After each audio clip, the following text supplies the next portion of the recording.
So where does this research actually lead us as educators?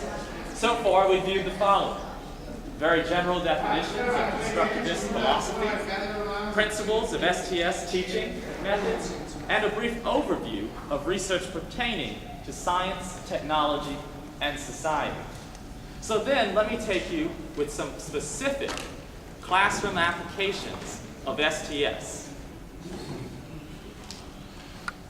I'm going to share with you my experience and perspective on a few things. First, basic rules of the STS classroom, weekly lesson plans, daily lesson formats, and very specific ways of teaching science, technology, and society in a variety of formats, including laboratory exercises and assessment questions. In terms of the basic rules of the classroom, there are a few. I would say these are also more of a principle stand. First, you need an encouraging environment for children, active and engaged teacher, and an active and engaged students. And the teacher as a facilitator, building on prior knowledge. And I will show you specific examples of how to implement that within your classroom. First, and I know we've all heard this, but it does bear reminding, the classroom must be a safe learning environment. There is literally no answer that you cannot extend upon as with your scientific knowledge or build the basis of a student's understanding. Even if it is incorrect, that question may have a fragment of truth in it, a fragment of knowledge, and you can simply redirect this question or change the vernacular of this question into a better scientific understanding. Furthermore, a lecture is not an inquisition of information. It is a dialogue. You have to discuss, dialogue, and debate with your students. And I have found that participation points are a great way to help this. That every single student has to give an answer, question, multiple questions every single lecture in order to get their 10 points out of 10 points for that day. Students must participate in your class in order to learn. One of the instrumental things is that you have to have an active instead of an inactive teacher. One of the first things I like to do is to have my students write down what they think makes a good teacher versus a bad teacher when we're doing our introductions on the first day.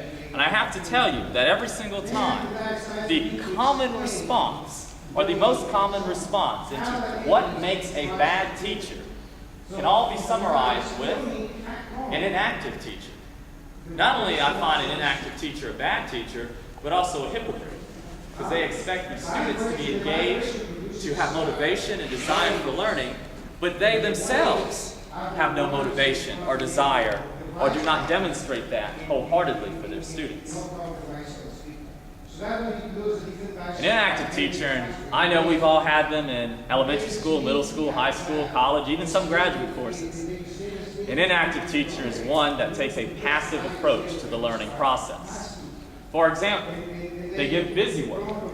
They demand students to outline chapters. I remember in high school many years ago, I took physical science honors, but all we did in that class was outline the science chapters 3 or 4 days a week. That's so boring. I didn't get a passion for science until I took chemistry, until I took biology, and until I took physics. You have to actively engage the students.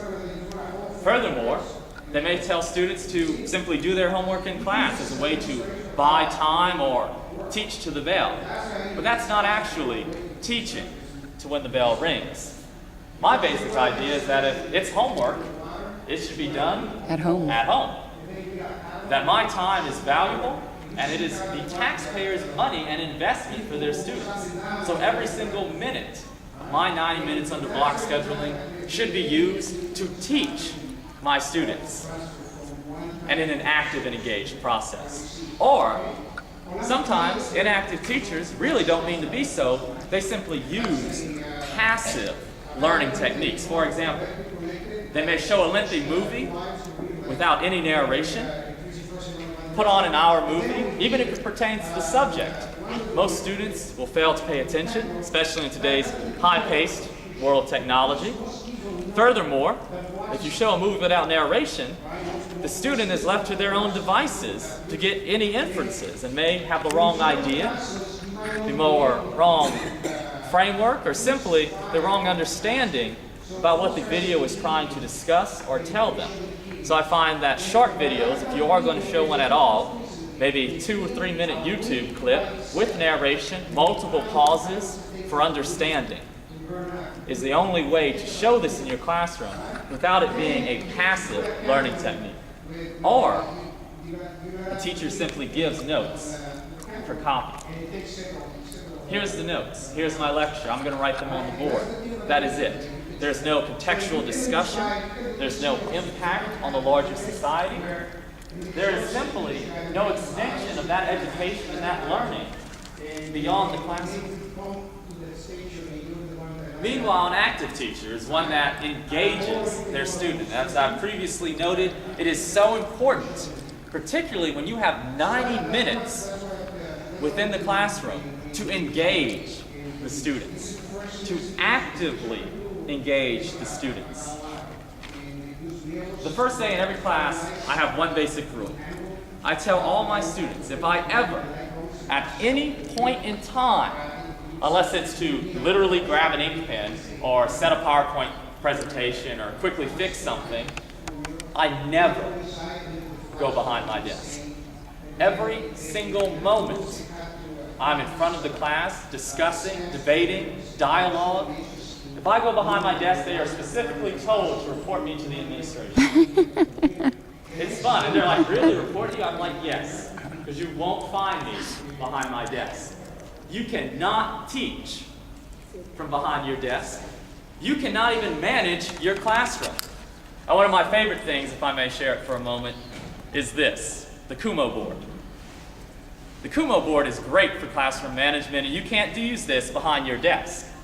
With a wireless ink pen attachment, anything I write on this Kumo board will show up on my presentations or on an open sheet on my PowerPoint presentations, a blank sheet. So it's instrumental, for example, in physics or chemistry, where I can give them notes, press one button on the Kumo board, and switch to drawing or illustrating the problem or concept for them. But it's also a blast with classroom management. If students are passing notes or talking, I can even go out in the hall, close the door, and write notes on this. So I'm anywheres in the classroom and everywheres. I can simply walk all around because, as you may know, proximity solves a lot of problems. Or if they're really going to write a note, well, you can simply start writing it for them on the board. That's always a very funny situation.